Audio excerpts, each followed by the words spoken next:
Hello, this was a requested video. This was to review Sweeney Todd, the 2007 movie starring Johnny Depp, Helen Bonham Carter, and directed by Tim Burton. I feel like this is perfect timing considering Beetlejuice. Beetlejuice is coming out shortly, and I'll probably do a review video for that as well because it's just a great movie. But this is simply just going to be for Sweeney Todd. If you haven't seen this yet, this is a musical, so just a heads up about that because usually a lot of people do like to know ahead of time if it's a musical. But anyway, there will be spoilers in this, so definitely stay tuned for that. But without further ado, shall we begin?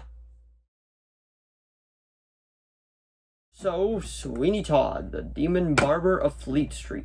This is based off the musical of the exact same name with music written by Stephen Sondheim, and pretty much what it is, if you don't know the general plot of it, I'll give you the general plot at first. So pretty much this man named Benjamin Barker, he had a beautiful wife, a beautiful child, but this man of the law, his name was Judge Turpin, he saw this and he was pretty much like, nah, I want that instead, and he banished him for life, just made up some like fake charge and all that, and then he pretty much swore that he would be back with a vengeance. And then years and upon years later, he comes back, he befriends a neighbor called Mrs. Lovett, and pretty much what it is his revenge story through song, and this does take place in the 18th century because he has the straight razors and all that. Now, there is a few songs in this well, within the musical that the movie does exclude, and what that is actually the Joanna, Judge Turpin's song, and they do cut out the ballad of Sweeney Todd, even though you do get an instrumental version at the beginning, which is really cool. But overall, like, I love this movie. It was actually my introduction into Sweeney Todd, and then once I saw this, I actually went into looking more into it, and I was like, oh, this movie is absolutely great. And then the Broadway musical, the filmed version with George Hearn and Angela Lansbury is absolutely fantastic too. I might do a review video for that. If you are curious in that, definitely let me know down in the comments below, and I'll definitely do it. But another great thing about this movie is pretty much it has the whole cast of Harry Potter in it. If you enjoy Harry Potter, like, it has so many people, hell, you could even say it has Johnny Depp now because he did play in Fantastic Beasts. But pretty much what it is one of the best musical numbers in my opinion was City on Fire, and sadly that was removed from the movie version, but I suppose it is what it is. But Tim Burton does a great job with creating like this atmosphere from this movie. Like, you feel the like just London at its like most dreary, it's like just most just like it just makes you truly go, oh my god, like it's a disgusting place, and I feel like it does it actually incredibly well. But one of my absolute favorite musical numbers from the Broadway musical and this one has to be Epiphany, because I feel like that is where he gets the idea. He's like, now I'm gonna do it. But I gotta say also, like, the blood in this movie, like, if you're afraid of gory films and all that, don't really shy away from this one, because the blood in it is very, like, it is all CGI'd, and trust me, you can definitely tell that it's CGI'd, but it's like orange, it's just like all in your face, and it's just like, it is so over the top, but it's so much fun, and I feel like only Tim Burton could actually capture that, and I feel like it's actually incredibly well done. They do change up the look of Sweeney Todd a little bit. They gave him like long black hair with a white strip going down the middle, but like I was saying earlier though, like, one of the things that did kind of disappoint me out of it was no musical number, especially if you heard the early concept, which what was it gonna be was the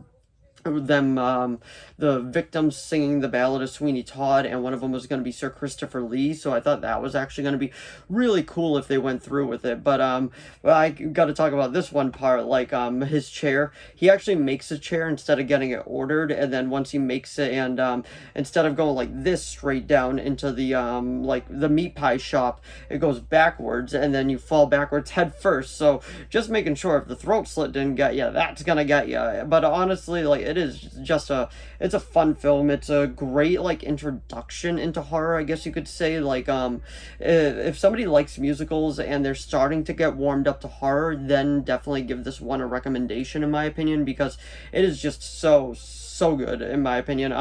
Honestly, I would probably give the movie about I would give it an 8 out of 10, because that's how much I enjoy it. I watch it at least once a year, but it's so good. I would actually really enjoyed if Tim Burton went to direct Jekyll and Hyde, the musical version, because I feel like that is just as good. But I can keep talking about it, but one of the best scenes in it. Now, I did say that there's going to be spoilers, and this is actually the main spoiler part. But one of the best scenes, in my opinion, is definitely when he goes up to Judge Turpin the second time, and he's like, well then, with fellow tastes in women, at least. And then he's like, what was that? And he's like, oh, sir, no doubt the years have changed me, but then suppose the face of a barber, a prisoner in the dark, is not particularly memorable. And then that whole scene where Judge Turpin actually gets a realization that this is actually Benjamin Barker, the man that he screwed over for life, and the way that he just gets his revenge, and the music for that scene, and then somehow he's still alive, even down in the basement where he was clutching on to Mrs. Lovett.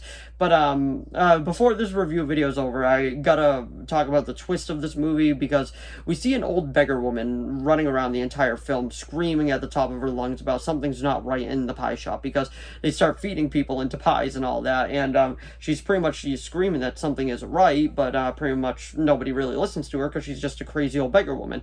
And Mrs. Lovett told Sweeney that his wife actually committed suicide, so therefore he believed it. And then we found out at the end of the movie, because he killed the old beggar woman because she wouldn't get out of his parlor shop up above, so he just had to make sure that she was out of there because Judge Turpin was coming up, so he slit her throat. And then he found out later on that the old beggar woman was actually his wife. That just makes him go absolutely insane, throw Mrs. Lovett into the oven, and then he pretty much sings to her before Tobias comes out and just slashes his throat. But honestly, there's so much more to go into details about this. I could honestly do a full in-depth review. If you want me to, let me know down in the comments below, but that review video would probably be like a full half-hour long, because there's just so much to unpack in this. But honestly, that was my review of Sweeney Todd, the Demon Barber of Fleet Street.